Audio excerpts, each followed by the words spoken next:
Well, thank you for joining us this morning. Last night, on President Trump's orders, U.S. Central Command conducted a precision strike in the middle of the night against 3 nuclear facilities in Iran, Fordow, Natanz, and Esfahan, in order to destroy or severely degrade Iran's nuclear program. And as the chairman of the Joint Chiefs will demonstrate, it was an incredible and overwhelming success. The order we received from our commander-in-chief was focused, it was powerful, and it was clear. We devastated the Iranian nuclear program. But it's worth noting the operation did not target Iranian troops or the Iranian people. For the entirety of his time in office, President Trump has consistently stated for over 10 years that Iran must not get a nuclear weapon. Full stop. Thanks to President Trump's bold and visionary leadership and his commitment to peace through strength, Iran's nuclear ambitions have been obliterated.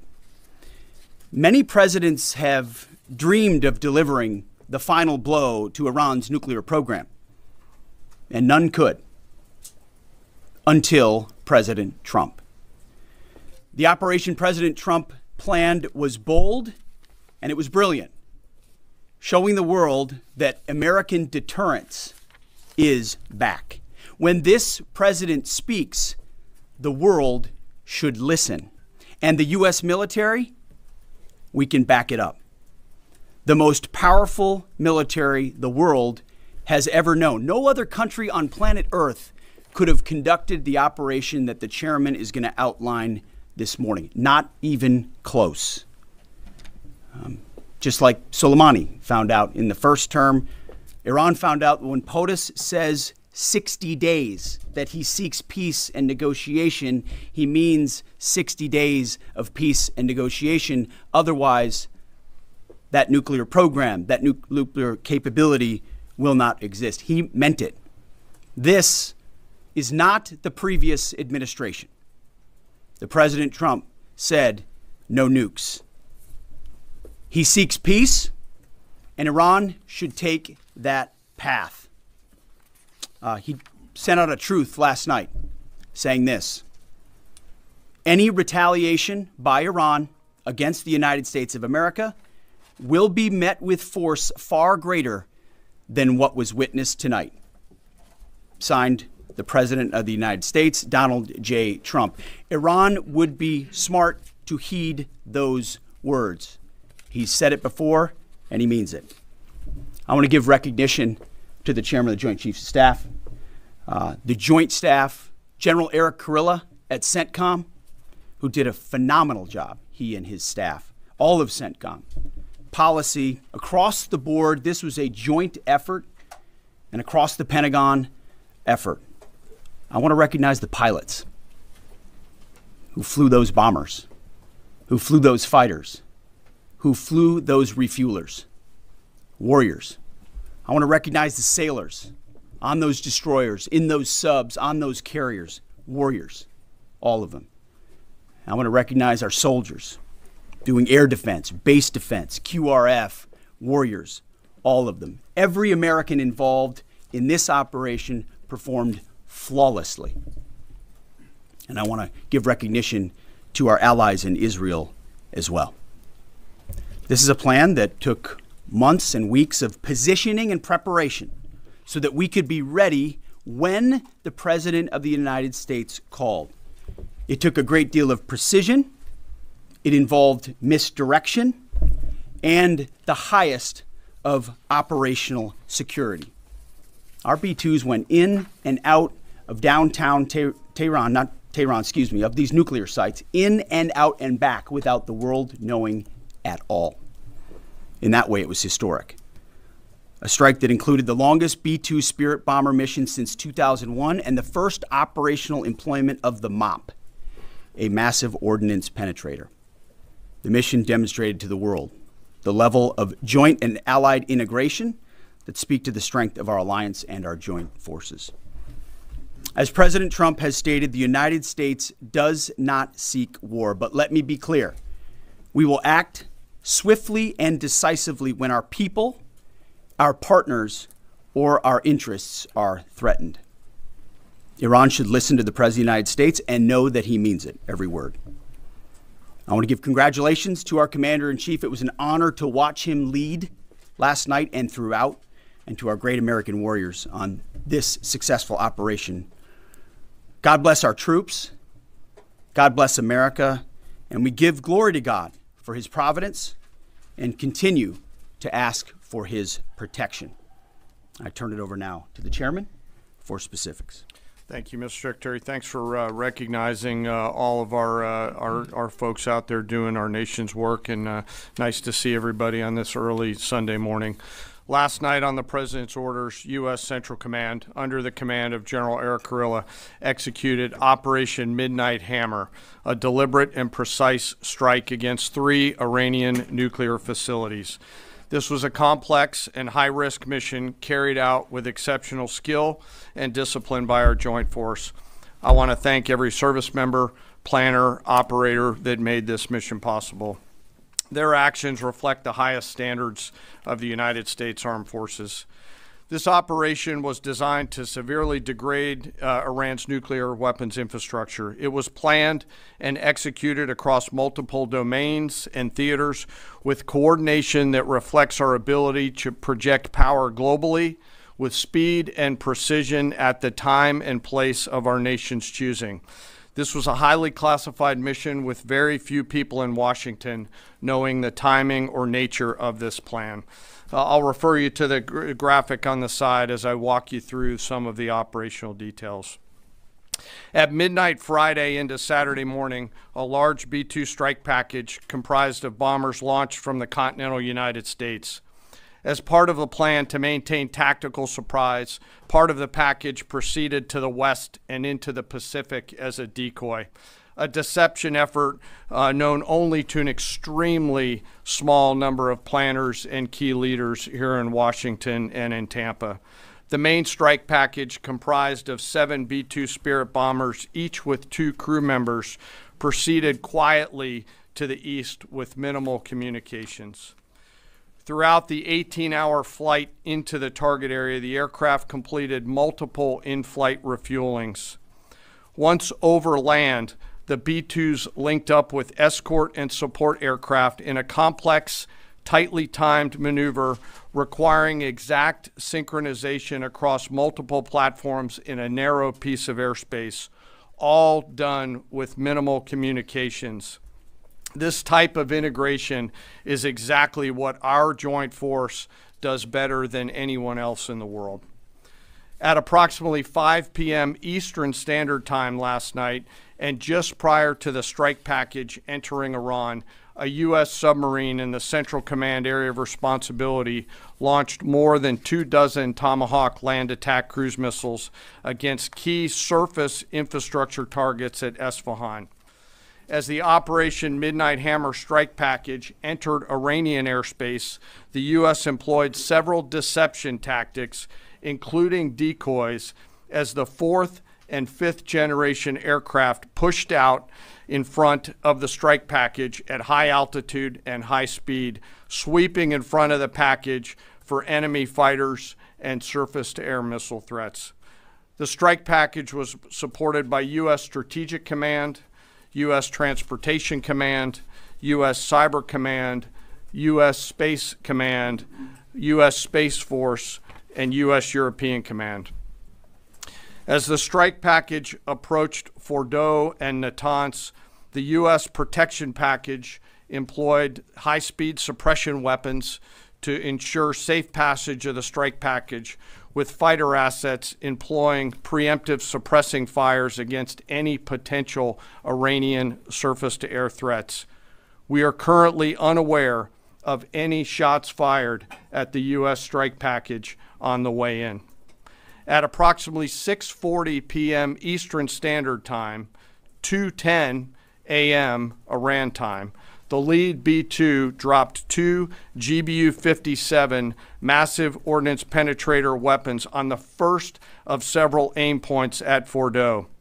As the president stated last night, the remaining bombers then hit their targets as well, with a total of 14 MOPs dropped against 2 nuclear target areas. All 3 Iranian nuclear infrastructure targets were struck between 6:40 p.m. and 7:05 p.m.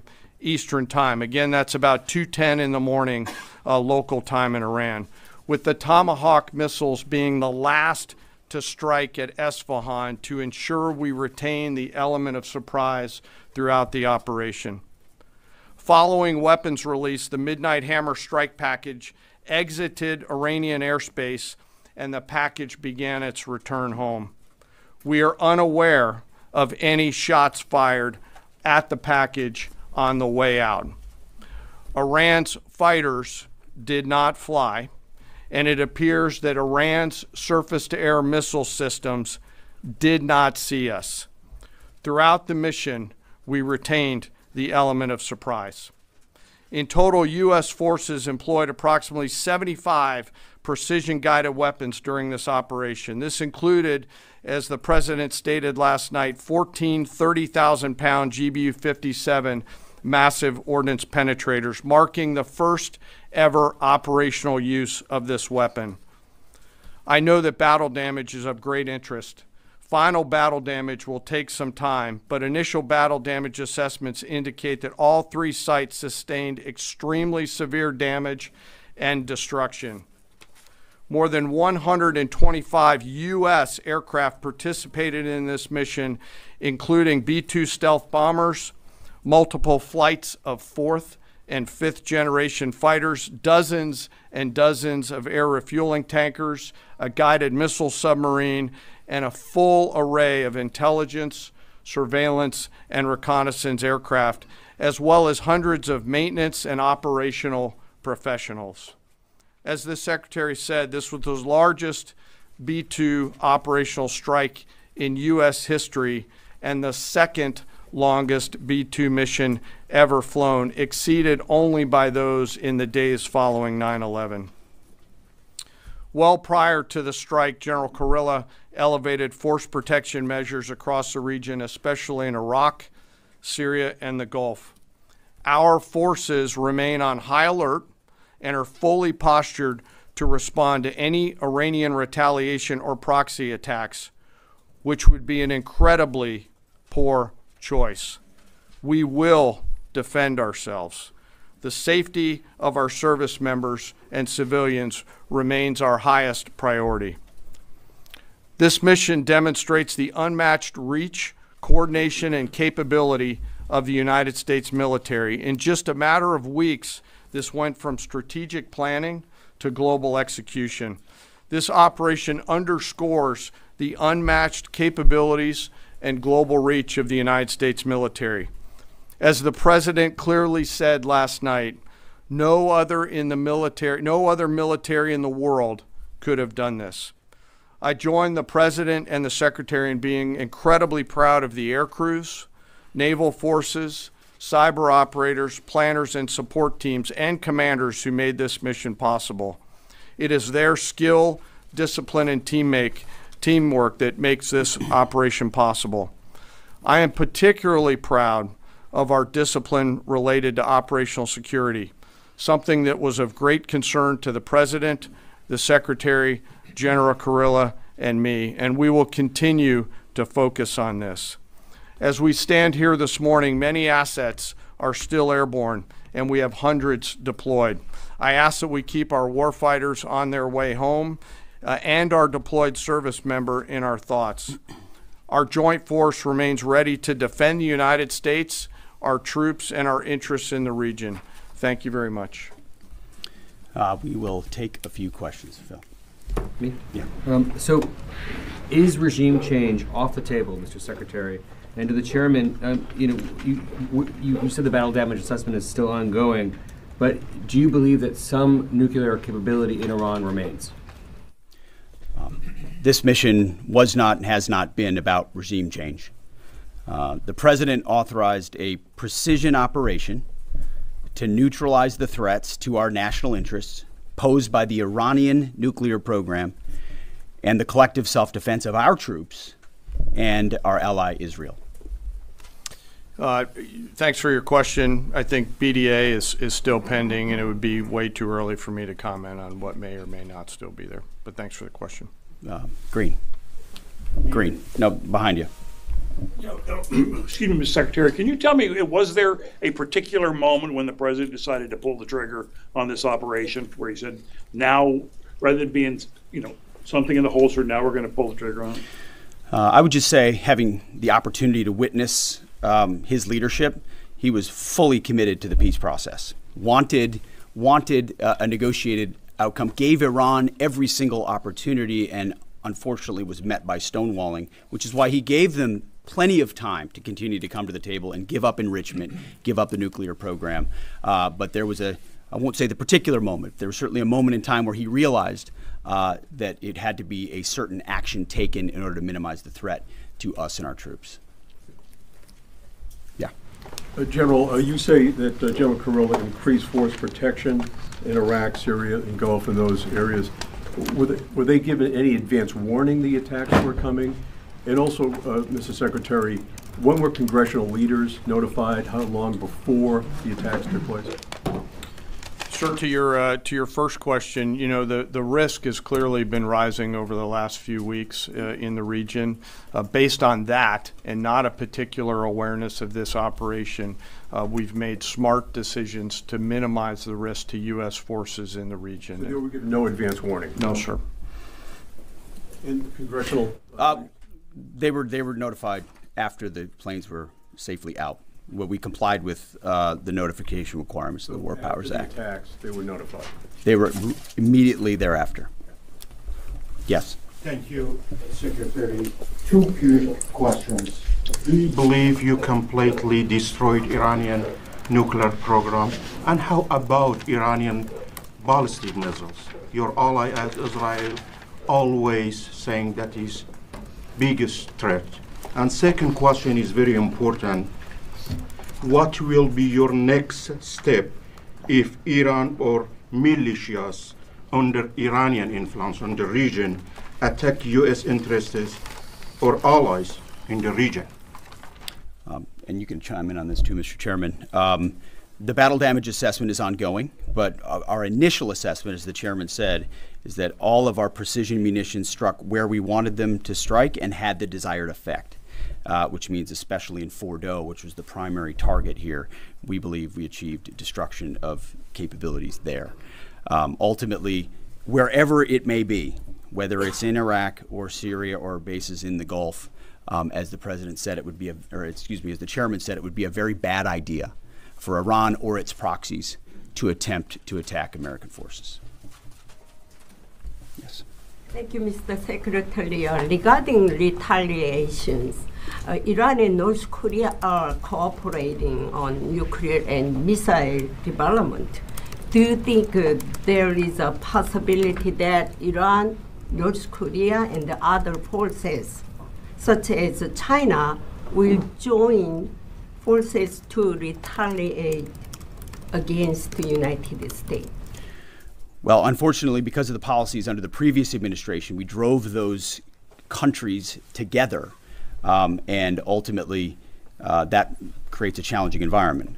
For this particular operation, the focus is on Iran and Iranian nuclear capabilities. That's our focus here, is to not just say that they can't have, but President Trump has said from over 20 years, frankly, Iran cannot have a nuclear weapon. And ultimately, he decided this is the moment, given their stonewalling, when direct military action had to be taken to prevent that from happening. Yes. Thank you very much. General Kane, I understand OPSEC, I respect OPSEC. Can you say at all what security procedures are being taken to protect U.S. troops in Iraq and elsewhere in the Middle East? And Secretary Hegseth, as a global war on terrorism veteran, what do you say to veterans who may be concerned the U.S. is getting into another open-ended war in the Middle East over weapons of mass destruction? Thanks, sir, for the question. I won't comment on what force protection measures are being taken in the region. What I will say is we're being proactive and not reactive, and being very thoughtful about ensuring that we do all that we can to protect our forces out there. And I would just say, as the president has directed and made clear, this is most certainly not open-ended. It doesn't mean it limits our ability to respond. We will respond if necessary. The most powerful military in the world is postured and prepared to defend our people. But what the president gave us, as I said, was a focused, powerful, and clear mission on the destruction of Iranian nuclear capabilities. Those were the targets. That's what was struck. That's what was overwhelming. That's what was overwhelming. That's what the Iranian regime needs to understand, as the president put out last night. He wants peace. There needs to be a negotiated settlement here. We ultimately demonstrated that Iran cannot have a nuclear capability. That is a very clear mission set on this operation. Yes, hold on. Yes, right there. Thank you, Mr. Secretary. Question for the Secretary and the Chairman. How was this strike coordinated with the Israelis on a strategic level, militarily, and on a tactical level? Was there any direct Israeli military participation in this operation? Well, I would say certainly Israel had an incredible military success, especially at the beginning and ongoing, in degrading Iranian capabilities, in degrading Iranian launchers, MRBMs. It's been incredible to watch what our ally Israel has been able to do.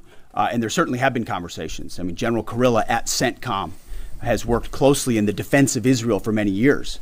And part of this operation was the defense of Israel and the ongoing defense of Israel. But as it pertains to this strike, this was U.S. operated and U.S. led. We took advantage of some of the preparatory work that's been done over the past week and a half in terms of axis of approach. I won't get into the particulars, but as the Secretary said, it was a U.S. strike. We made sure we were not in the same piece of airspace and sky. Aside from that, that was the extent of it. We'll take a couple more. Yeah, right there. Question to the Secretary first. Are you concerned whatsoever now about the reaction from U.S. allies given the strike, particularly those in the Gulf? And to the Chairman, if I may, I understand you don't want to speak to specific assets and force protection measures, but do you anticipate at least having to bring in any further assets from other theaters to aid in force protection over the coming days? We certainly understand the challenges of allies in the region, and we have been respectful and in working in collaboration with them as it pertains to basing and sensitivities there. Ultimately, they've got a lot of assets and people in those locations also where American troops are co-located. So that's a consideration of ours. We've been in close consultation with them, and we appreciate the support that we have got. Thanks for the question on sort of the global picture. And as you know, that's one of my jobs, is to look globally at the entire range of challenges. We are always carefully considering our force posture around the world and then offering options to the Secretary and to the President. I won't comment on any future things, but the American people should know that we carefully consider those moves around the world and try to modulate as needed our force structure in the region. Absolutely. Yeah, right here. Thank you. What communications are being sent to the Iranians right now, and is there any possibility of diplomacy now or in the coming days? I can only confirm that there are both public and private messages being directly delivered to the Iranians in multiple channels, giving them every opportunity to come to the table. They understand precisely what the American position is, precisely what steps they can take to allow for peace, and we hope they do so. Yes.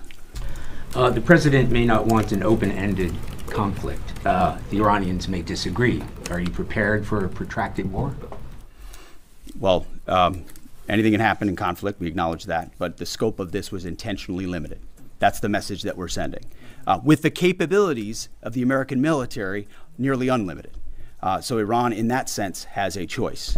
But we've made it very clear to them, this is nuclear sites, this is nuclear capabilities, this is the line that the president set, and we set that back. Now is the time to come forward for peace. But I think one of the takeaways from this as well is the unprecedented level of ongoing cooperation. I can't speak highly enough of the chairman and his staff and General Kurilla in CENTCOM, what they've done to look around the corner, to pre-position, to understand how an operation like this comes together. The scope and scale of what occurred last night would take the breath away of almost any American if you had an opportunity to watch it in real time. And I think Tehran is certainly calculating the reality that planes flew from the middle of America in Missouri overnight, completely undetected over 3 of their most highly sensitive sites, and we were able to destroy nuclear capabilities.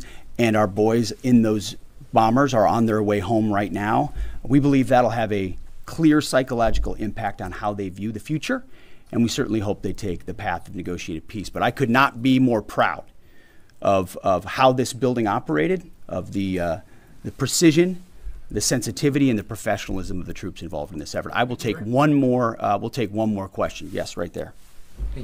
Thank you, Mr. Secretary. Concerning the justification for these strikes, in March, the Office of the Director of National Intelligence released their threat assessment, concluding, quote, Iran is not building a nuclear weapon, and Khamenei has not authorized the nuclear programs he suspended in 2003, unquote. So what new intelligence does the U.S. have since then that the Iranians have changed their position on nuclear weapons?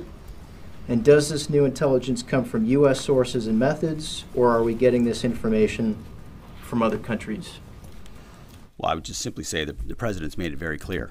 He's looked at all of this, all of the intelligence, all of the information, and come to the conclusion that the Iranian nuclear program is a threat, and was willing to take this precision operation to neutralize that threat in order to advance American national interests, reduce the Iranian nuclear program, and obviously collective self-defense of ourselves and our allies. So he looked at all of it, understood the nature of the threat, and took bold action I think the American people would expect in a commander-in-chief. That's all we've got. Thank you very much. Appreciate it. Mr. Chairman. Thank you. Mr. Chairman, do you have any of the WC-135s up to check for radioactive material in the atmosphere?